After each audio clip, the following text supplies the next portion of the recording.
세상에 사는 사람 치고 복받기 싫어하는 사람이 있을까요? 제가 나가서 전도를 하다 보면 어떤 사람은 화를 내고 왜 이 쓸데기 없는 것을 짓을 하냐고 막 그런 사람이, 그런 사람에게도 제가 복을 받으시기 바랍니다. 축복합니다. 그러면 잠잠해져요. 이 무슨 말입니까?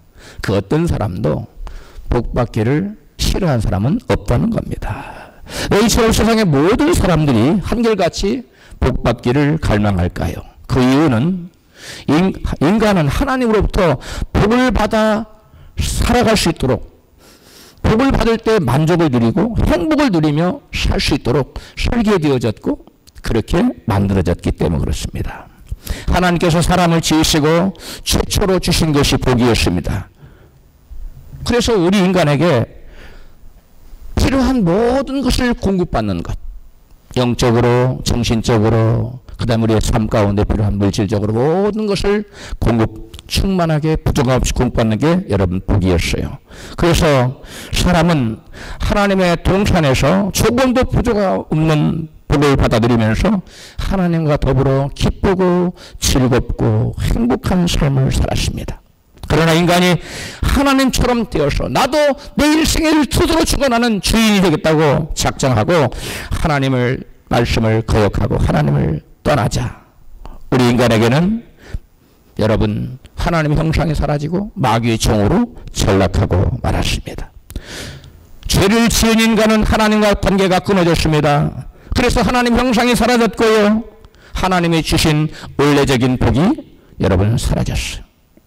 대신 우리 인간에게 찾아온 건 마귀의 형상과 마귀가 주는 각종 저주의 고통 중에 신음하며 살게 되었습니다. 그렇다면 우리 인간이 죄짓기 전에 에덴 동산에서 하나님을 주인으로 모시며 살아갈 때 누렸던 잃어버린 복은 어떤 것이었을까요? 가장 먼저 하나님을 나의 아버지로 나의 주인으로 모시는 하나님과 나와의 올바른 관계를 맺고 사는 신령한 복. 그 다음에 마음의 고통이 전혀 없는 평강의 복. 강 같은 마음에 평강이 흐르는 복. 질병이 전혀 없는 건강의 복. 에덴 동산에서 나온 아이고 배야, 아이고 허리야, 그런 거 상상할 수 있겠어요? 그런 거 없었어요. 온전한 건강의 복. 하는 일마다 다 잘 되는 형통의 복. 죄는 가시와 엉겅퀴가 난 다음에 죄는 그런 것들을 불러들여서 하는 일마다 다 안 되게 만들었어요. 원래는 그런 것이 없었습니다. 모든 것이 다 되는 형통의 복이 임했었어요. 그 무엇도 부족함이 없는 풍부의 복. 이런 것들이 에덴 동산에 있었던 우리 인간이 원래 받아들였던 원래적인 복입니다. 더 이상 우리 인간이 바랄 바위 없는 모든 것을 부족함이 없이 누리는 그러한 충만한 복이 에덴 동산에 살던 모든 죄짓기 전의 모든 사람에게 여러분 있었습니다. 따라서 성경이 말하는 복이란 하나님께서 원래 인간에게 주셔서 죄짓기 이전에 인간이 누렸던 원래적인 복, 에덴 동산에서 누렸던 복을 의미합니다. 그런데 죄로 말미암아 하나님 주셔서 인간이 누렸던 원래적인 복을 우리 인간은 죄를 지어서 잃고 말았어요. 죄 때문에 에덴 동산의 모든 복을 상실하고 말았다는 것입니다. 그러므로 다시금 죄 지은 인간이 복을 받는다는 말은 죄 때문에 잃어버린 하나님의 복을 온전히 회복하는 것을 뜻합니다. 따라서 죄인이 다시금 성경에 말하는 복을 받으려면 죄 때문에 잃어버린 에덴에서 하나님과 함께 살며 누렸던 모든 복을 회복해야만 합니다. 어떻게 해요? 자신의 죄를 회개하고 나의 죄를 대속하신 예수 그리스도를 주로 영접하고 마음으로 믿고 살아갈 때 성경이 말하는 진정한 복을 받게 되는 것입니다. 따라서 누군가 예수 믿지 않고 아무리 돈을 많이 벌고 대단한 성공을 거두었어도 그것은 성경이 말하는 진정한 복과 전혀 상관이 없는 것입니다. 성경의 전체를 관통하는 성경 전체의 주제는 무엇일까요? 그것은 죄 때문에 우리 인간이 잃어버린 원래적인 복을 예수 그리스도를 믿음으로, 죄를 회개하고 예수 그리스도를 믿음으로 잃어버린 하나님의 형상을 회복하고 하나님 안에서 누렸던 모든 회복하는 것을 성경은 전체적으로 얘기하고 놓고 있어요. 우리의 구원 무엇입니까? 우리 영원한 생명을 여러분 얻는 구원. 그리고 모든 죄로부터 저주로부터 구원받는 것. 이것이 여러분 우리에게 하나님께 주시고자 하는 것입니다. 이게 성경 전체 여러분 주제입니다. 그래서 성경이 시작되는 창세기 1장부터 복이 나와요. 창세기 1장에 복이 나오고 요한계시록 제일 끝장이 22장인데 거기도 역시 복이 나옵니다. 그리고 성경 중간에 계속적으로 강물처럼 도도히 흐르는 주제가 바로 복이라는 것입니다. 복이 죄를 지어 잃어버린 에덴 동산의 그 복을 어떻게 하면 회복할 수 있는가 라는 주제로 이 모양 저 모양으로 많은 사람들을 등장시켜서 여러 가지 환경을 여러분 속으로 사람들을 보내서 우리에게 보여주고 있습니다. 이렇게 하면 복이 회복될 수 있고 이렇게 하면 회복될 수 없다.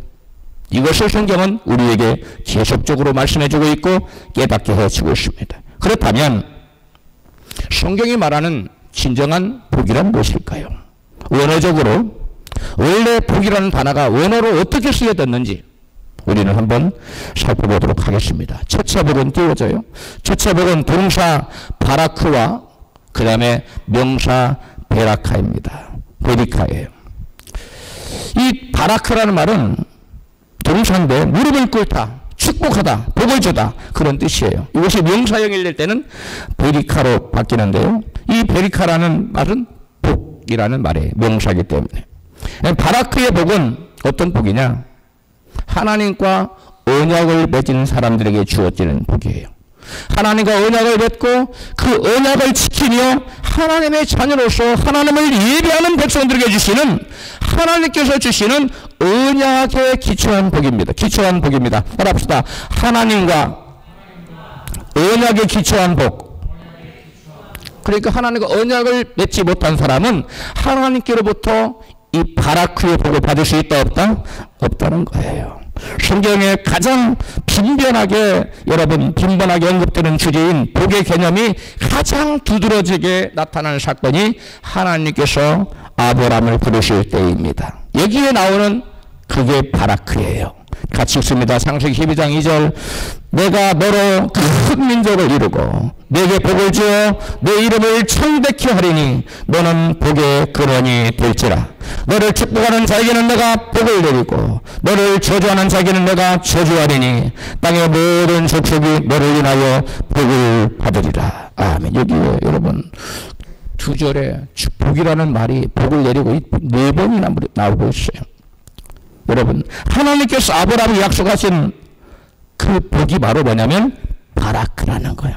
하나님과 아브라함이 언약을 맺고 나는 너의 하나님 너는 나의 백성으로 이렇게 하나님의 아버지와 아들이 됐어요. 주인과 종이 되었어요. 그 다음에 군주와 임금 왕과 그 신하가 됐어요. 백성이 됐어요. 그런 관계 속에서 하나님께서는 아브라함에게 바라크의 축복을 말씀하신 거예요.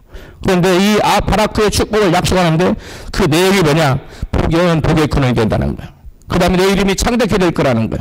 그 다음에 내가 큰 민족을 이룰 거라는 겁니다. 그 다음에 내가 물질적으로 거부가 될 거라는 거예요. 그리고 내가 가나안 땅을 유업으로 받을 것이고 가장 궁극적인 아브라함에게 주신 축복 중에 최고의 복, 가장 궁극적으로 주고자 하는 복이 뭐냐면 너를 인하여 모든 족속이 뭘 받으리라? 복을 받으리라. 너는 복의 근원이 된다는 거예요. 무슨 말이냐? 장차 아브라함의 후손을 통해서 예수 그리스도를 통해서 모든 사람들이 복음을 전해 듣고 예수 안에서 잃어버린 복 다시 회복하게 된다는 거예요. 할렐루야. 그런데 이 모든 약속된 복 중에서 정점은 바로 땅의 모든 족속이 너를 인하여 복을 받는다는 거예요. 아브라함의 약속된 복은 그래서 이스라엘 아브라함에게만 국한 것도 아니고 아브라함의 후손인 이스라엘 족속에게만 국한된 것도 아니고 이스라엘 모든 사람에게 모든 족속에게 그들이 예수 그리스도의 복음이 전해져서 잃어버린 복을 회복할 것이라는 것이 아브라함에게 주신 약속이에요. 할렐루야. 실제로 아브라함에게 주었던 이 약속은 예수 그리스도께서 이 땅에 오심으로 마침내 실현되었다고 그 창세기의 그 말씀을 인용해서 베드로가 이같이 증거합니다. 사도행전 3장 25절에 베드로의 여러분 설교가 나와요. 같이 읽습니다. 시작. 아브라함에게 이르시기를 땅의 모든 족속이 너의 씨를 인하여 복을 받으리라 하셨으니 하나님의 그 종을 세워 복 주시려고 너희에게 먼저 보내사 너희로 하여금 돌이켜 각각 그 악함을 버리게 하셨느니라. 아멘. 여기 베드로는 창세기 12장에 그 말씀을 뭐하고 있어요? 인용하고 있어요. 땅의 모든 족속이 너의 씨를 인하여 뭐하리라? 복을 받으리라. 할렐루야. 그런데 그 다음에 그런데 구약 성경에서 복을 받다라는 히브리어 동사 바라크가 이 베드로가 증거하는 이 말씀 속에는 헬라어로 기록되어 있어요. 번역이 된 거예요. 복을 받으라 모든 족속이 너를 인하여 복을 받는다는 똑같은 말씀인데 구약 성경에는 뭐라고 되어 있고 바라크. 신약 성경에는 뭘로 바뀌었냐면 율로게오라는 단어로 바뀌었어요. 똑같은 단어, 똑같은 의미예요. 그런데 히브리어로는 뭐고요? 바라크고 헬라어로는 뭐고요? 율로게오. 그러니까 구약 성경은 히브리어로 기록되어 있습니다. 구약 성경 일부분은 아람어로 기록되어 있기도 하지만 신약 성경은 여러분 헬라어로 기록되어 있어요. 그 헬라어로 바뀔 때는 바라크가 뭐가 됐다고요? 율로게오로 바뀌었어요. 번역됐어요. 그리고 이러한 궁극적 복의 내용을 알아야 하나님께 복 주시는데 복의 궁극적인 복의 내용은 뭐라고? 만민이 예수 그리스도에게 뭐 받는다? 잃어버린 복을 회복하는 것을 말해요. 할렐루야. 이러한 궁극적인 복의 내용을 알아야 바울이 구원의 의뢰가 얼마나 큰지를 설명하면서 복이라는 단어를 그토록 강조했는지를 이해할 수 있어요. 에베소서 1장 3절입니다. 같이 읽습니다. 상소하리로다. 하나님 곧 우리 주 예수 그리스도의 아버지께서 그리스도 안에서 하늘에 속한 모든 신령한 복으로 우리에게 복 주시되 복 나오죠. 그 다음에 4절 시작. 곧 창세전에 그리스도 안에서 우리를 택하사 우리로 사랑 안에서 그 앞에 거룩하고 흠이 없게 하시려고 그 기쁘신 뜻대로 우리를 예정하사 예수 그리스도로 말미암아 자기의 아들들이 되게 하셨으니 아멘. 여러분 이 바울이 지금 에베소 교인들에게 편지하면서 너희들에게 예수 그리스도를 통해서 하나님께서 신령한 복으로 복 주시기를 원하신다는 거예요. 할렐루야. 무슨 복? 신령한 복. 근데 그 복이 뭐냐? 이 신약 때 와서 이 하나님께서 주시는 복이 아브라함에게 주신 그 바라크의 축복이 신령한 축복으로 신약 때 어떻게 나타나나 복을 설명할 때 예수 그리스도의 구속으로 죄인들이 뭘 받아? 구원받아서 거룩하고 따라합시다. 거룩하고 흠이 없고 하나님의 자녀가 된다. 이게 구원이에요. 구원받은 사람은 거룩의 열매를 맺게 되어 있어요. 구원받지 못한 사람은 여전히 죄구렁텅이에 빠져 살아요. 근데 구원받은 사람은 거룩하게 살아요. 거룩의 열매를 맺어요. 이게 구원이에요. 그 다음에 흠이 없는 사람이 돼요. 그 다음에 하나님의 자녀가 됩니다. 여기에 여러분 복의 방점을 찍는 거예요. 복이란 여기서 보면 바울의 증거를 보면 따라합시다. 거룩이 복이고 또 뭐예요? 흠이 없는 것이 복이고 또 하나님의 자녀가 되는 것이 복이라는 거예요. 할렐루야. 그 이유는 죄를 회개하고 예수 그리스도를 믿어야 마귀의 저주에서 벗어나 원래 하나님께서 인간에게 주셨던 진정한 복을 회복할 수 있기 때문입니다. 예수 믿지 않으면 거룩해지지 않으면 하나님 자녀가 되지 않으면 하나님 원래 에덴 동산에서 아담과 하에게 주셨던 그 복을 누릴 수 있다 없다? 없는 거예요. 그래서 예수님이 이 땅에 오셔서 그 복 우리에게 온전히 회복하도록 하기 위해서 예수님이 이 땅에 오셔서 저와 여러분의 모든 죄를 지고 십자가에 피 흘려 죽으심으로 모든 죄값을 대신 갚아준 줄로 믿습니다. 그러므로 우리는 더 이상 죄에 묶여 있을 필요가 없고 죄의 저주에 갇혀 살 필요가 없는 거예요. 우리는 예수 안에서 구속을 받게 되고 하나님의 자녀가 되었고 그런 사람들에게는 에덴 동산에서 죄 없는 인간들에게 주었던 그 에덴의 놀라운 축복이 우리에게 온전히 회복되는 줄로 믿습니다. 뭐 한 50%만 회복되고 뭐 70%만 회복되고 아니라 온전히 회복되는 줄로 믿습니다. 뭐 할 때 우리가 하나님의 자녀가 되어서 거룩한 삶을 살 때 하나님 말씀에 순종하며 살 때 여러분 이와 같은 놀라운 축복이 회복된다는 거예요. 여러분 그래서 우리가 아무리 돈을 많이 벌고 아무리 크게 성공해서 높은 지위를 차지해도 예수를 믿지 않았어요. 그래서 그 사람이 구원받지 못했어요.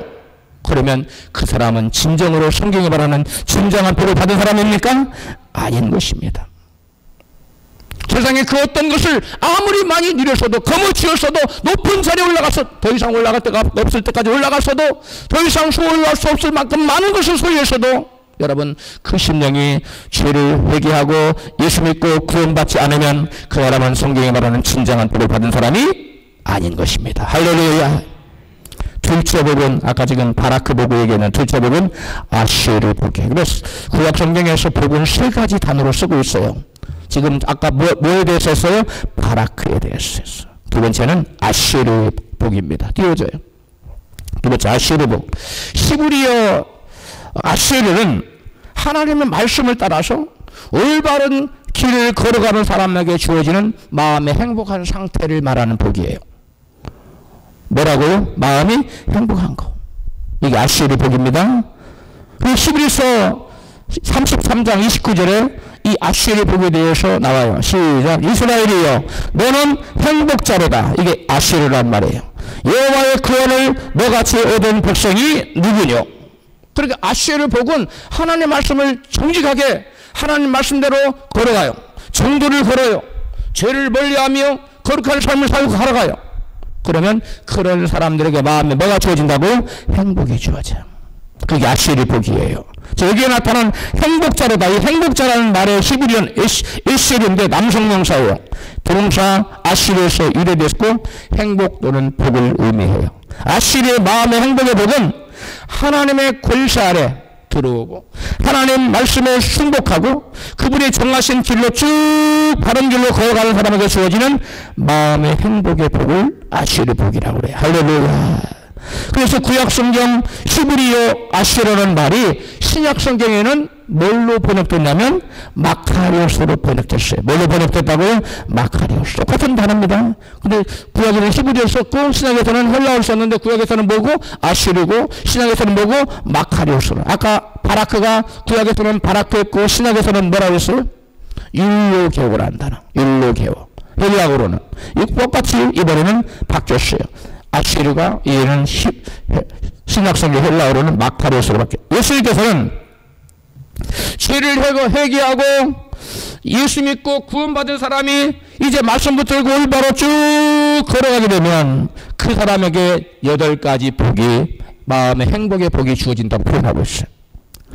제일 처음 마태복음 5장 3절입니다. 오늘 본문이죠. 시작. 심령이 가난한 자는 복이 있나니 천국이 저희 것이. 여기 복이 있나니 이게 바로 마카리오스예요. 히브리어로 말하면 뭐라고요? 아슈르. 당신에게 아슈르가 있나니 이 말이에요. 여기 마카리오스의 복은 목마른 사슴이 신의 물을 찾기에 갈급한 같이 심령이 가난하여 하나님을 찾기에 갈급한 마음 상태를 여러분 그런 마음 상태를 하는 행복자라고 얘기하고 있어. 할렐루야. 어떤 사람이 행복한 사람이라고? 목마른 사슴이 신의 물을 찾기에 갈급함 같이 여러분 그 마음이 가난해서 하나님을 찾기에 갈급해. 오전에 만난 오후에 또 만나고 싶어. 오후만 저녁에 또 만나고 싶고 저녁에 만났는데 또 밤중에 또 만나고 싶고 계속 하나님 찾고 싶은 마음. 그게 진정한 행복자라는 거예요. 할렐루야. 사람들의 행복을 돈이 많아야 행복의 파랑새가 손에 잡힐 것 같지요? 아닙니다. 아무리 돈이 많아도 더 공허해질 뿐이에요. 행복의 파랑새는 누구에게 주어지느냐? 하나님을 간절히 사모해서 목마른 사슴이 여러분 지금 물을 안 마셔 죽을 지경이야. 총을 쏴도 그 자리에 다시 나타난다는 거. 사슴이 물 마시러 갈증이 얼마나 심하면 그런 심정으로 주님을 찾고 또 찾는 그 마음 상태, 이것이 하나님 보시 예수님 보실 때 이게 아슈르 히브리어로는 신학으로 뭐 마카리오스 진정한 마음에 행복한 사람이라는 거. 계속해서 예수님은 죄를 회개하고 예수 믿어 마음에 행복을 주는 복에 대해서 말씀한 4절은 죄를 회개하고 예수 믿고도 때때로 자기가 죄를 져, 때때로 넘어져, 때때로 죄의 종로로 타는 자신의 모습을 바라보고 마음에 너무 슬프고 애통해하는 마음, 그런 마음이 여러분 아슈르의 복, 마카리오스의 복을 가진 진정한 행복자라는 거예요. 할렐루야. 여러분 죄를 지면 뭐 나만 죄 짓나? 다 죄 짓지. 그렇고 넘어갑니까? 이 사람은 아슈르의 복이 임하지 않아. 마카리오스의 복이 절대 임하지 않아요. 마음 행복이 임할 수 없어요. 죄를 지었으면 가슴을 치고 내가 짜증내지 말았어야 되는데, 내가 화내지 말았어야 되는데, 이 조그만한 죄에도 애통하는 마음, 주여, 제가 예수를 믿는다고 제가 말할 수 있겠습니까? 애통해하며 슬퍼하는 마음을 가진 사람은, 여러분, 그 사람 하나님 행복자라는 거예요. 마음 행복을 준다는 거예요. 할렐루야. 근데 죄를 져도 심상히 여기고 뭐 가볍게 여기는 사람에게는 여러분 절대로 구약의 아슈르, 신약의 마카리오스 복이 절대로 임하지 않는다는 거예요. 5절에 예수님 말씀합니다. 온유한 자가 늘 행복한 마음 상태에 대해서 예수님 말씀. 온유한 자는 마음이 행복하다는 거예요. 남과 다투지 않아요. 행복해요, 마음이. 그래서 그 사람 땅을 찾지 않는다는 거예요. 6절은 어떻게 하면 내가 의롭고 경건하게 살까? 내가 죄를 회개하고 예수 믿었는데 예수 믿는 사람답게 얼마나 의롭고 거룩하게 살까를 갈망하는 사람. 그런 사람에게 아슈르의 복, 마카리오스의 복이 임한다는 거예요. 7절에서는 하나님의 긍휼의 열매를 맺는 자가 누리게 될 행복에 대해서 말하고 있습니다. 남을 긍휼히 여기는 마음을 가진 사람, 그 마음 행복하다는 거예요. 남 불쌍한 사람 보고도 전혀 마음에 얼음장 같고 마음을 열지 않고 손을 펴서 도와줄 마음을 먹지 않으면 그런 사람은 아슈르의 복, 마카리오스의 복이 임할 수가 없다는, 그런 행복이 임할 수가 없다는 거예요. 그 다음에 8절은 오직 하나님만을 사랑하는 청결한 마음. 이 청결이라는 말은 마음이 나누지 않은 것을 말합니다. 둘로 나뉘는 것은 더러운 거예요. 오로지 하나님 한 분만을 향하는 것은 청결이에요. 저와 여러분의 마음이 오직 하나님 한 분께로만 향하고 있습니까? 아니면 하나님과 세상으로 둘이 마음이 나눠졌습니까? 이 나눠진 것은 하나님 보시고 더러운 거예요. 부정한 거예요. 청결한 자는 오직 하나님만을 생각하는 마음이 있는 사람, 이런 사람 마음에 행복이 깃든다는 거예요. 할렐루야. 아슈르와 마카리오스의 복이 그의 심령에 임한다는 거예요. 9절은 예수님처럼 화목해 하는 직책을 잘 감당하는 사람, 누구를 이간질시키는 것이 아니라 남이 서로 다투고 싸울 때 그들을 하나 되게 하고 좋은 말을 해주고 이렇게 하는 사람은 예수님이 하나님과 우리를 화목해 했잖아요. 예수님처럼 우리가 작은 예수가 되어서 우리 세상에 나가서 불화하고 다투는 사람 하나 되게 만드는 이 화목해 하는 직책을 잘 감당하는 사람에게 여러분 아슈르의 복, 마카리오스의 복이 임한다는 거예요. 할렐루야. 그 다음에 10절은 의의 복을 전파하다가 핍박을 받는 자들에게 누릴 행복에 대해서. 여러분, 핍박을 받으면, 중국에서 복음을 전하 지하교회 하다가 깊은 감옥에 갔어요. 오랫동안 있었어요. 그가 다시 나왔어요. 그런데 그가 뭐라고 한다냐? 나 다시 감옥에 가고 싶다. 왜? 그 안에 핍박받고 감옥 생활을 너무 행복했는데 나오니까 그게 사라졌다는 거예요. 여러분, 주님을 위해서를 핍박받는 것을, 핍박받는 자에게 우리 하나님은 아슈르의 복, 마카리오스의 복, 행복자로도 하는 그 행복의 복을 주신 줄을 믿습니다. 어떤 사람들은 예수님 말씀하신 팔복에 물질적인 복이 어디 있느냐? 없지 않느냐? 그러므로 예수 믿는 사람이 물질적인 복을 구하는 것은 잘못된 거다 이라고 말합니다. 이방인들이 구하는 것이 아니냐. 예수님 말씀하신 팔복의 복이라는 단어는 헬라어로 여러분 마카로스인데 히브리어 아슈라는 말의 번역어예요. 아슈라의 복이란 하나님께서 정해놓으신 그 길에서 벗어나지 않고 진리를 따라서 쭉 걸어가는 사람들에게 누리는 행복에 대해서 행복을 의미하는 거예요. 팔복의 마카리오스 복은 구약의 아슈르의 번역으로서 죄를 회개하고 예수 믿어 하나님께서 원래 주셨던 복을 회복한 사람들에게 주신 마음의 그 행복한 상태를 복을 말하는 거예요. 그러므로 여러분, 우리가 예수를 믿고 나서 회개하고 예수를 믿은 다음에 그 사람들에게는 하나님께서 여러분 마음의 상태에 행복한 복을 준다는 거예요. 그 다음에 세 번째 복이 있습니다. 세 번째 복 띄워져요. 세 번째 복은 야타부의 복이에요. 뭐라고요? 야타부. 이 야타부의 복은 그 뜻은 성공하다, 그 다음에 기뻐하다, 또 누구누구를 선대하다, 어떤 일을 잘하다, 그런 의미가 담겨져 있어요. 그것을 대변하는 성경 말씀이 신명기 4장 40절에 나와요. 같이 시작. 여호와의 규례와 명령을 지키라. 너희 후손이 복을 받아 너 하나님 여호와께서 내게 주시는 땅에서 한없이 오래 살리라. 아멘. 여기 나타나는 야타부의 복은 환경적으로 그의 무엇인가가 잘 되는 복을 말해요. 물질도 풍성하고요, 건강하기도 하고 오래 살기도 하고, 이런 복은 만물을 여러분 받아서 물질적으로 누리는 복을 야타부 복이라고 그래요. 그러므로 여러분 성경에 나오는 복은 다 신령한 복이다. 그러므로 물질적인 축복을 구하는 것은 잘못된 것이다라고 말하면 돼요, 안 돼요? 안 되는 겁니다. 여기 보면 이스라엘 백성들이 하나님을 사랑하고 그 말씀을 순종할 때 그 보상으로 받아 누리는 복을 야타부 복이라고 했어요. 신명기 6장 3절 같이 읽습니다. 시작. 이스라엘아 듣고 삼가 그것을 행하라. 그리하면 내가 복을 얻고, 여기 야타부예요. 젖과 꿀 흐르는 땅에서 너의 수요가 심히 번성하리라. 10절 여호와께서 너희의 주리라 맹세하신 땅으로 들어가게 하시고 내가 건축하지 아니한 크고 아름다운 성읍을 얻게 하시며 11절 내가 채우지 아니한 아름다운 물건이 가득한 집을 얻게 하시며 내가 파지 아니한 우물을 얻게 하시며 내가 심지 아니한 포도원과 감람나무를 얻게 하시며 하사. 여기 나오는 이 신명기에 나오는 우리 내가 짓지 않은 집, 내가 파지 않은 우물물, 내가 짓지 않은 성, 내가 심지 않은 나무, 과일 이런 거 다 차지하는 복이 뭐 야타부 복이에요. 이 야타부 복은 복의 가장 마지막에 나타나는, 제일 처음에 하나님과 나의 언약 관계에서 나타나는 복이 무슨 복이라고 했어요? 바라크 복. 근데 그 언약을 쭉 지켜가는 자에게 주어지는 마음 행복을 주는 복이 무슨 복이라고 했어요? 아쉐르 복. 이 세 번째가 뭐예요? 그러한 길을 쭉 걸었는데 궁극적으로 나타나는 것이 바로 뭐냐면 물질적인 복이에요. 그러니까 제일 첫 번째 복이 뭐예요? 신령한 복이 하나님과 관계를 잘 맺는 것. 목마른 사슴이 시냇물을 찾기에 갈구한 것처럼 하나님을 찾는 심령으로 갈구. 여러분 아침에도 주님을 찾고 점심에도 주님을 찾고 자기도 눈에 기도해야지, 말씀 봐야지 계속만 찾고 있습니까? 이 사람은 여러분 바라카의 복을 받은 사람이에요. 할렐루야. 그리고 그 말씀을 듣고 말씀대로 쭉 걸어가는 사람, 정도를 걸어가는 사람, 이 사람은 아쉬르 복, 마카리오스 복을 받은 사람이에요. 그런 사람에게 하나님께서 눈에 보이는 가시적이고 현실적인 물질적인 복을 주네. 그 복이 어떤 복이라고? 야타부 복이에요. 할렐루야.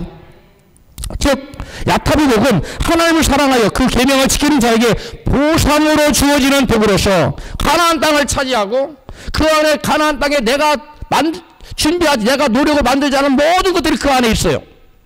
이것을 누리게 되는 야타부 복이 임하여. 할렐루야. 그러면 이 세 가지 복은 여러분 다 서로 연관관계가 있습니다. 가장 먼저 하나님과의 언약관계 안에 있는 자, 즉 믿음으로 하나님의 자녀들만이 받을 수 있는 언약의 축복, 즉 뭐예요? 바라크 복이 가장 중요해요. 할렐루야. 이 바라크 복이 임하지 않으면 아쉬르 복도 임할 수 없고 그 다음에 야타부 복도 임할 수 없어요. 그리고 그에 따라 아쉬르 곧 인생의 바른 길을 걷는 자가 마음의 행복을 누리는 복이고 그 결과로 그 보상으로 물질적인 복인 야타부의 복이 여러분 임하게 되는 거예요. 그런데 이 모든 복은 누구를 통해서만 회복이 가능합니까? 예수 그리스도를 통해서만 회복이 가능해요. 누구를 통해서만? 예수를 통하지 않고, 예수 믿지 않으면 바라크 복도 아시에르 복도 그 다음 뭐요? 야타부 복도 절대 임하지 않아요. 왜? 그래서 예수님 안에, 예수 그리스도 안에 여러분 바라크의 복이 임했어요. 언약의 복이 임했어요. 들어있어요. 아쉬리 올바른 길을 가는 자에게 주어지는 행복의 마음 복이 거기 들어있어요. 그 다음에 야타복 만물을 축복을 받아들이는 그러한 복도 거기에 다 들어 예수 안에 있어요. 예수 안에 모든 것이 있는 것을 믿으시면 크게 아멘 합시다. 그런데 사람들이 예수 밖에서 뭔가를 찾으려고 그래요. 절대로 여러분 잡힐 듯 잡힐 듯 하면 안 잡히는 겁니다. 세상에서 그런 물질을 많이 받았어요. 높은 자리에 올랐어요. 그 사람은 복받은 자가 아니에요. 그 사람의 영혼은 여러분 천국까지 못해. 이 땅에서도 아쉬의 복이 없어요. 행복이 없어요. 바라크가 임하지 않았기 때문에, 바라크의 축복이 없기 때문에 바라크의 축복을 임한 사람, 그래서 그 말씀대로 걸어가는 사람에게 행복의 복, 아쉬의 복이 임하기 때문에 예수 믿지 않고 아무리 많은 것을 소유해도 여러분 그건 진정한 복된 자가. 그런 거 부러워하지 마세요. 부러워하지 마세요. 좋은 차, 높은 아파트, 80평 파는 아파트, 이게 중요한 게 아니에요. 그건 마음 행복을 안 줘요. 그게 복이 아니에요. 여러분 예수 죄를 회개하고 예수 믿어 하나님 관계가 회복된 때는 바라크의 복이 회복된 사람은 이제 하나님 의의 길로 걸어가는 아시리의 복이 임해요. 그래서 그 마음에 행복이 많은 거예요. 그리고 의의 길로 걷는 아시리의 복이 임한 자에게 결과적으로 임하는 복이 물질적인 복인 야타부의 복이 만물을 누리는 복이 주어집니다. 이 세 가지 복 다 받으시기를 축복합니다. 이 세 가지 복 하나도 빠짐없이 다 받기를 주의 이름으로 축복합니다. 구약 성경이 말하는 복은 이상과 같은 세 가지로 말씀하고 있어요. 이와 같은 복은 당연히 굉장히 좋은 것임에도 불구하고 크리스찬들에게 점점 경계의 대상이 되고 있습니다. 그 이유는 성도들이 구하는 복이 바라카의 복이나 아시리의 복의 순서를 무시하고 다짜고짜 처음부터 물질적이고 가시적이고 현세적인 이 야타부의 복을 구하기 때문에 그렇습니다.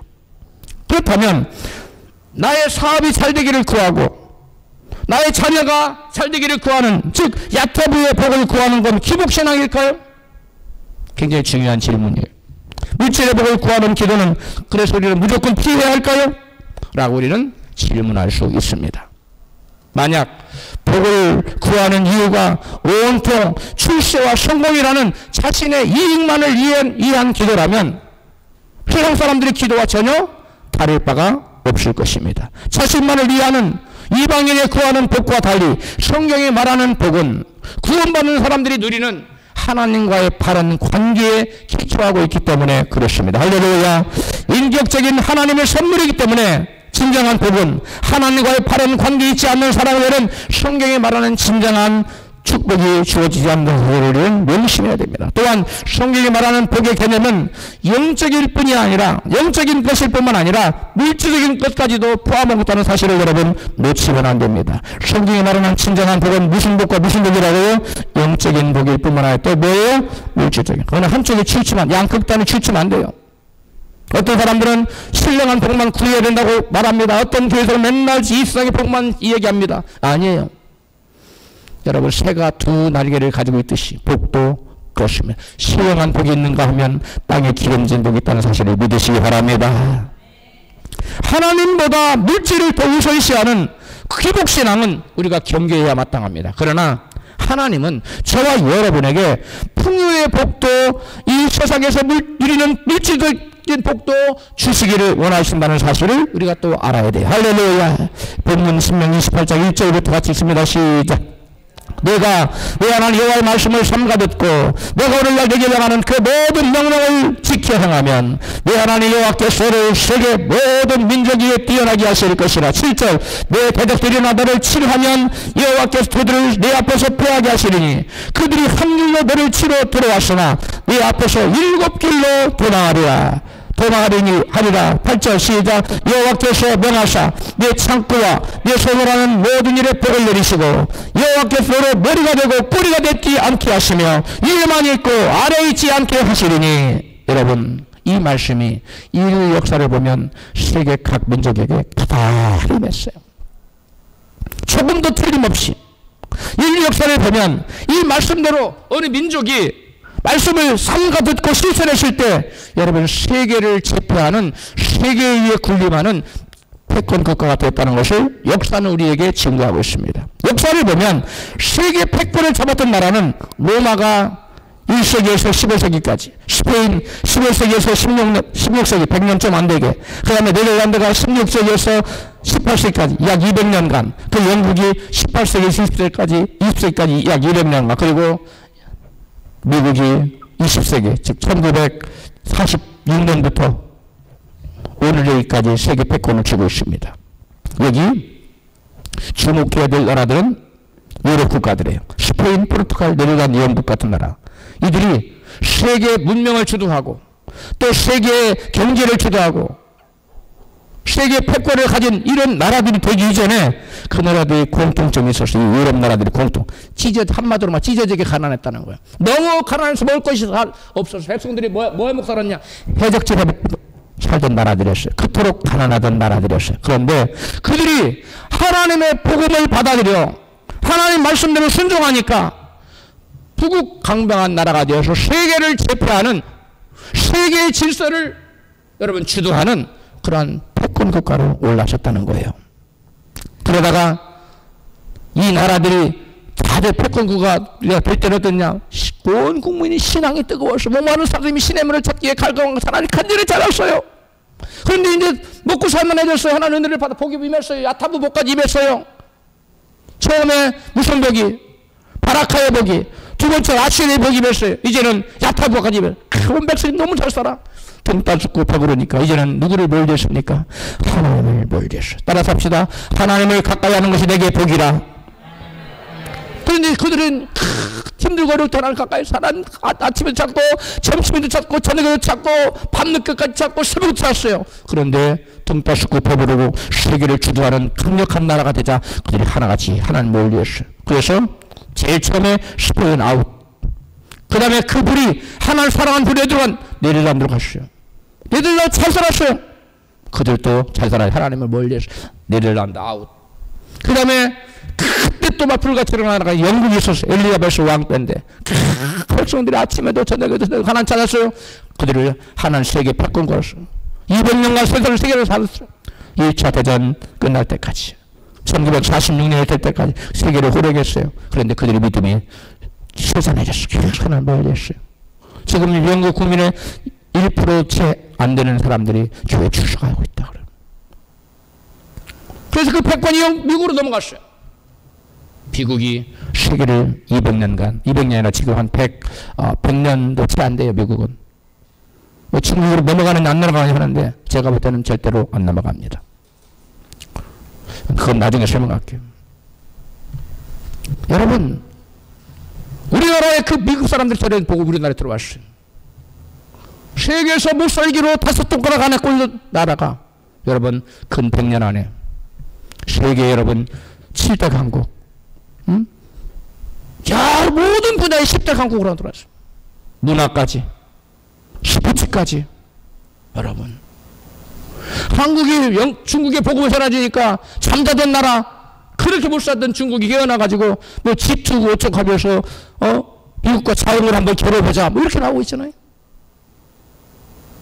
복음을 표시하던 러시아 정교회를 믿던 러시아가 믿음을 잃어버려가지고 가난해서 빵 한 조각 얻어먹기 5시간 줄 서서 빵을 얻어먹던 나라가 선교사가 여러분 중국에 미국에 있는 한국의 은혜교회 한인은혜교회 은혜한인교회가 그 5,500개의 교회를 러시아에다 개척했어요. 그 한 교회에서만.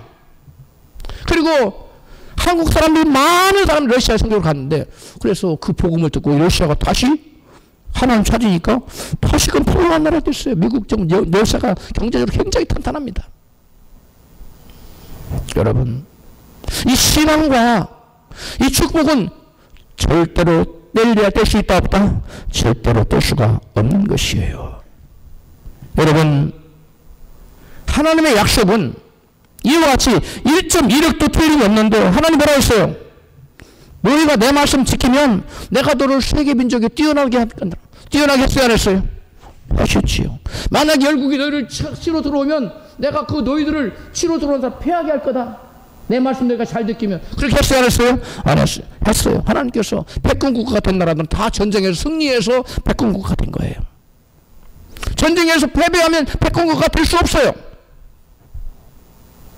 패권이 이양될 때는 반드시 그 패권을 가지고 있는 새로운 패권을 싸워서 이겨야 패권국가가 너를 치러 온 자를 하나님 치게 한다 그랬잖아요. 그래서 하나님께서 하나님 말씀 잘 믿는 이 패권들은 그대로 말씀이 실현됩니다. 그리고 네 창고가 가득 차고 네 손으로 모든 일에 복을 내리고 내가 머리가 되고 꼬리가 되지 않고 위에만 있고 밑에 있지 않나는 말씀이 하나님 말씀을 잘 지켰던 패권국가들 역사 속에서 그대로 실행됐습니까? 안 됐습니까? 됐습니다. 이거 참 명심해야 돼요. 여러분 그렇다면 개인에게는 나라와 민족이 클 거예요. 개인에게는 그와 같은 약속이 안 이루어질까요? 개인에게도 그렇게 그대로 이루어진다고 성경은 말씀하고 있습니다. 고린도후서 9장 5절입니다. 같이 읽습니다. 시작. 이러므로 내가 이 형제들로 먼저 너희에게 가서 너희의 전에 약속한 연보를 미리 준비하도록 권면하는 것이 필요한 줄 생각하였으니 이렇게 준비하여 참 연보답고 억지가 아니니라. 이것이 곧 적게 심는 자는 적게 거두고 많이 심는 자는 많이 거둔다는 말이로다. 아멘. 여기 보니까 바울은 자신이 지금 예루살렘에 있는 그 예루살렘 흉년이 들었어요. 그 공동체 예루살렘 교회에 지금 선교원금을 가져다 주기 위해서 각 교회에 다니면서 이 선교원금을 모았어요. 근데 그 헌금을 너희들이 내가 하면 그때 헌금하지 말고 너희들 주일날 모여서 예배드릴 때 그 헌금을 그때 모아라. 그때 여기 헌금을 모아둔다고 나오고 연도가 나오잖아요. 이 연도는 헌금이란 말이에요. 근데 이게 무슨 단어냐? 아까 바라크의 헬라어가 뭐라고 했어요? 율로게오. 이 율로게오예요, 이 단어가. 율로게오가 뜻이 뭐라고 했어요? 복. 뭐라고요? 복. 그러니까 바울은 지금 헌금이라는 단어와 복이라는 단어를 뭐에 쓰고 있어요? 같이 쓰고 있어요. 동일어로 쓰고 있어요. 이 율로게오라는 단어, 이런 한글 성경에 보면 난해주 해가지고 이 연도 밑에 투자 써놓고 밑에 보면 복이라고 딱 기록되어 있어요. 예, 이 단어가 원래 복이라는 단어거든요. 옛날에 그 전에 구약 성경에서 바라크가 뜻이 두 가지가 있다고 했지. 하나는 뭐예요? 하나는 예배하고 무릎을 꿇는 게 바라크라는 뜻이. 근데 그 바라크라는 뜻이 뭐예요? 복주다. 똑같은. 무릎을 꿇고 하나님 예배하는 것이 구약시대 바라크에서 복이듯이 신약시대에서 바울은 뭐가 복이냐? 하나님께 헌금 드리는 게 복이라는 거예요. 할렐루야. 이 헌금이라는 말에 원어가 뭐라고요? 율레게오인데 율레게오는 무엇의 단어다? 번역된 단어다? 바라크를 번역한 헬라어예요.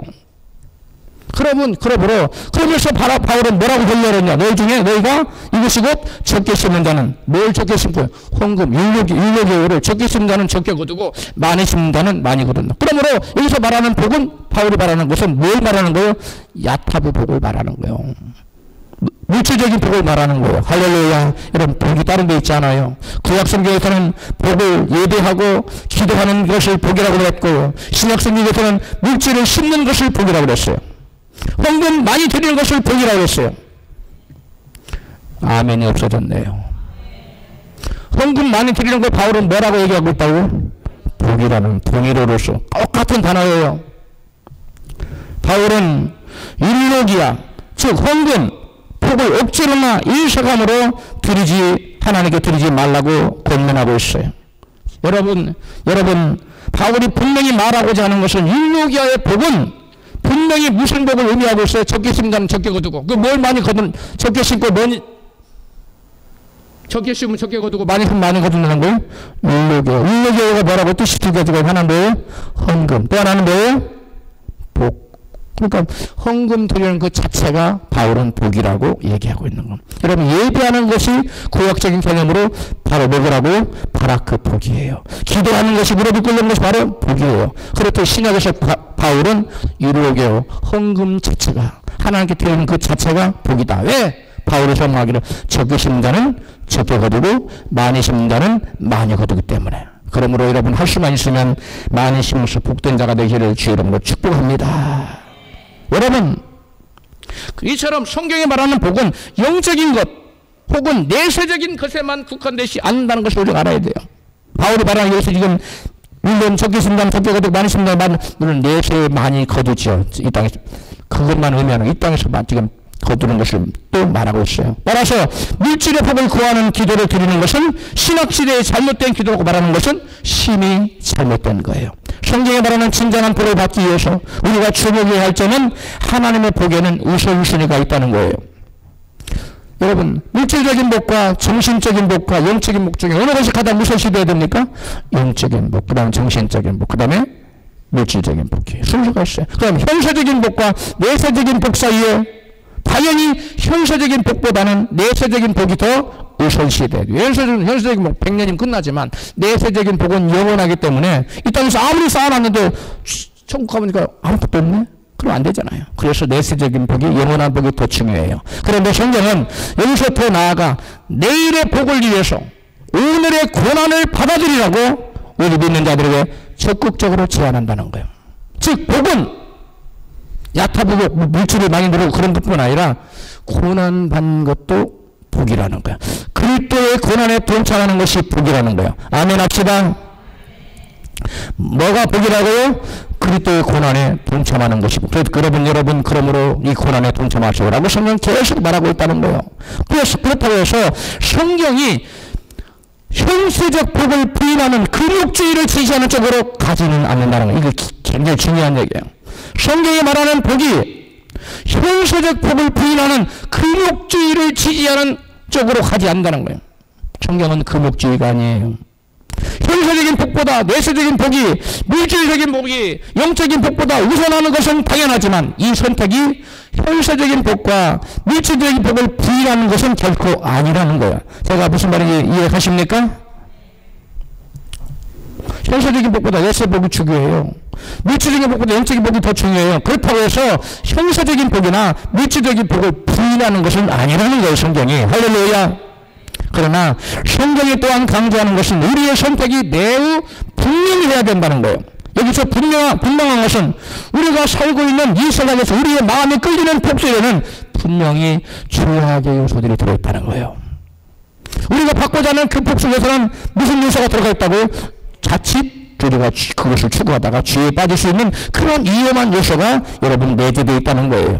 하나님의 복을 앞세우고 하나님보다 복을 앞세우고 하나님을 자신이 원하는 복을 받기 위한 수단으로 생각하는 것이 곧 하나님의 가장 미워하는 우상 숭배예요. 이게 끝이 죄예요.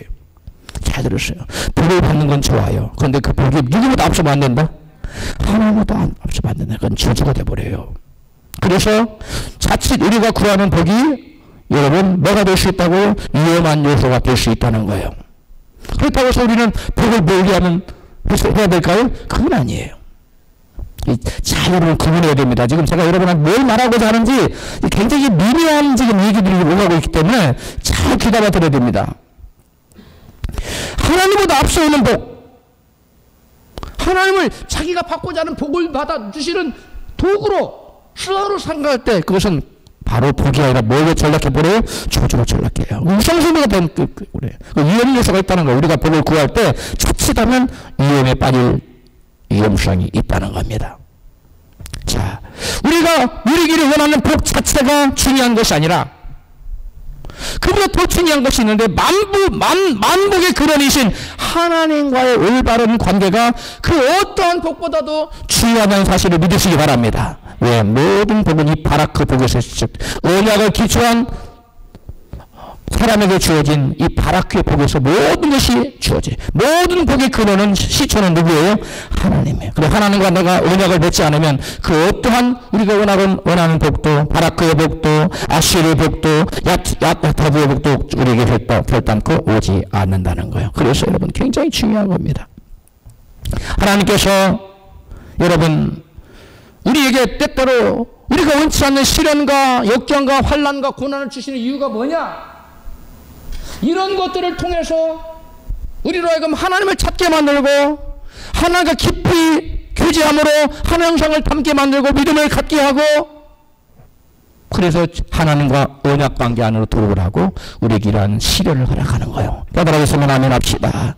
그러므로 이러한 시련과 환난과 고난이 우리는 저주스러운 것을 생각할 수 있지만 이것은 결코 저주스러운 것이 아니에요. 우리가 믿음 안에 있는 사람 모든 사람에게는 이런 환난과 시련과 역경과 고난이 여러분 저주가 아니에요. 믿는 자에게는 이런 모든 것이 합력하여 무엇을 이루어요? 선을 이루기 때문에 그렇습니다. 할렐루야. 하나님은 우리를 사랑하시기 때문에 우리에게 갖가지 시련과 환난과 역경과 고난을 허락하셔서 우리로 하여금 여러분 회개하고 예수를 믿고 하나님과 올바른 관계를 맺음으로 바라카의 축복, 그 바라카의 길을 쭉 모닥을 지켜 행하는 자에게 아시리의 축복, 그런 자에게 마음 행복이 주어지는 결과적으로 야타브의 축복, 현실적으로 이런 복을 다 준다는 거예요. 할렐루야. 그렇게 하기 위해서 환난과 시련과 고난을 준다는 겁니다. 성경이 말하는 진정한 복을 받아들이는 것은 하나님과 세상을 겸하여 사랑하지 않고 세상의 그 무엇보다도 하나님을 더욱 사랑하는 것이 바로 여러분 성경이 말하는 진정한 복이에요. 진정한 복은 뭐 하는 것이라고? 하나님을 이 세상 어떤 것보다도 더 사랑하는 복. 여러분 자신을 배워보세요. 나는 과연 세상 그 어떤 것보다 하나님 더 사랑하는, 이게 최고의 복입니다. 믿으시면 아멘 합시다. 이건 눈에 안 보여요. 그러나 보여요. 행동을 보면. 여러분 이 복은 예수가 있고 회개와 변화를 통해서 하나님의 형상을 회복될 때 생명의 열매를 맺는 이런 진정한 성경이 말하는 축복이 우리에게 임하는 거예요. 자기의 시민을 위하여 복을 구하게 될 때 우리를 통해 세상을 축복하시고자 하는 하나님 주시는 진정한 복에서 여러분 점점점 멀어지게 돼요. 우리를 부르신 이유는 뭐냐면 나를 통해서 하나님의 사랑과 축복을 이웃에게 전하기 위해서. 우리는 하나님의 축복의 통로가 되어야 돼. 할렐루야. 우리 자기만을 생각해. 나만 생각해. 그러면 하나님이 우리에게 복 주신 의미가 없어지는 거예요. 여러분, 그러나 하나님께 복을 구하는 것 자체를 부정적으로 보는 것은 성경이 말하는 올바른 신앙과는 거리가 있는 거예요. 하나님께 복을 구하는 것 자체를 성경은 부정적으로 묘사하지 않아요. 그런데 그 원인과 동기가 자기를 드러나기 위해서, 하나님을 자기의 축복을 주는 도구로 삼기 위해서, 그건 잘못된 거예요. 그러나 복을 구하는 것 자체는 여러분 절대 잘못된 것이 아니라는 거예요. 여러분 실패나 고통은 극복되지 않는 한 그 자체만으로 복이 아니라 저주처럼 보일 수 있습니다. 그러나 성경은 이렇게 말씀해요. 시편 34편 19절입니다. 시작. 의인은 고난이 많으나 여호와께서 그 모든 고난에서 건지시는다. 의인은 뭐가 많다고? 고난. 우리가 생각할 때 의인은 막 형통하고 잘 되고 고난도 없고 그래야 되잖아요. 근데 성경이 그렇게 말하지 않아요. 의인은 고난이 많다는 거예요. 그러나 그 고난에서 뭐 한다고요? 건져요. 그 다음에 야고보서 1장 1절 시작. 내 형제들아 너희가 여러 가지 시험을 만나거든 온전히 기쁘게 여기라. 인내를 온전히 이루라. 이는 너희를 온전하고 구비하여 조금도 부족함이 없게 하려 함이라. 우리에게 하나님 각종 시험을 할게. 환난과 시험과 고난, 환난, 역경 이런 거 충분한 거예요. 왜 그래요? 결과적으로 우리를 인내를 통해서 온전하고 구비하여 조금도 부족함이 없게 하려고. 그 다음에 10편 119편 71절입니다. 고난당하는 것이 내게 유익이라. 이제는 그렇게나 이제는 내가 주의 은혜를 행하나이다. 그럼 고난 자체가 유익이라는 거야. 그러므로 고난 자체가 유익이기 때문에 고난이 곧 그 자체가 매우 복이라는 거야. 아, 하나님 왜 이렇게 고난이? 뭐 주시려고 그러는 거야? 복 주시려고 그러는 거예요. 여러분 옆에 계신 분에게 물어보세요. 고난이 있습니까? 하나님 복 주시려 그럽니다. 믿습니까? 로마서 8장 18절입니다. 현재의 고난은 장차 나타날 영광과 좋게 비교할 수 없도다. 지금 우리가 지금 당한 고난 얼마 후에 5년 후에 3년 후에 10년 후에 나타날 그 영광과 비교할 수 없고 일생 다하고 저 영광 하늘나라가 차지할 영광과 비교할 수 있다 없다? 없다는 겁니다. 로마서 8장 18절에 하나님을 사랑한 자들은 모든 것이 합력하여 뭘 이루느니라. 선을. 고난도 결국 선을 이루기 위한 야타부 언약 안으로 들어가기 위해서, 그 다음에 야시르의 복을 받아들이게 하기 위해서, 결과적으로 야타부의 그 모든 복을 받아들이기 위해서 하나님께 허락하시는 거라는 거예요. 믿으시면 아멘 합시다. 그 다음에 로마서 8장 18절입니다. 현재의 고난은 장차 했지요.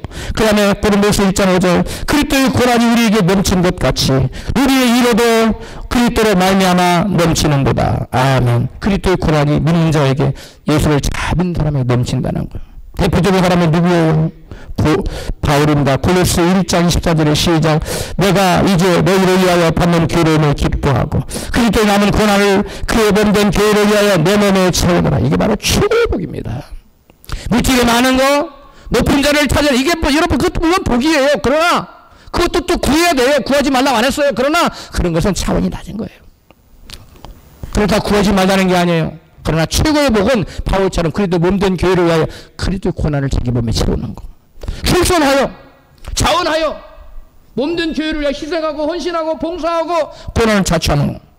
이게 진정한 복이라. 히브리서 12장 6절 시작. 주께서 그 사랑하시는 자를 징계하시고 그의 받으시는 아들마다 채찍질 하시리니라. 아멘. 여러분 예수를 믿을 때 여러분 시련과 건과 여러분 고난 채찍 임합니까? 하나님 당신이 자녀로 받으셨다는 증거예요. 할렐루야. 보름 자식에는 채찍질하지 않아요. 그러면 우리는 내 앞에 그리고 우리 인생에 닥쳐오는 예기치 못한 고난을 저주로 해석해서는 안 됩니다. 오히려 고난이 축복입니다. 의인이 하나님의 뜻을 이루기 위한 환난과 고난이 있기 때문입니다. 의인 요셉, 다윗, 다니엘 같은 이런 사람들은 바로 고난을 통해서 놀라운 축복을 받았어요. 욥 보세요. 갑자기 축복을 받았죠. 그다음 보세요. 요셉 보세요. 노예가 됐어요. 감옥에 갇혔어요. 총리가 됐잖아요. 고난이 복이잖아요. 여러분, 고난은, 따라합시다. 고난은 변장된 축복입니다. 다시 한번 시작. 고난은 변장된 축복입니다. 믿으시고 그리 아멘하세요. 그러므로 어떠한 저희에도 우리가 고난 앞에서 가난한 심령으로 하나님을 바라보기만 하면 떠나는 변장된 축복을 믿으시고 축복을 믿으시고 어떠한 고난 앞에서도 문제 앞에서도 감사하고 찬양하며 하나님께 영광 돌리는 저와 여러분 되시기를 주님의 이름으로 축원합니다.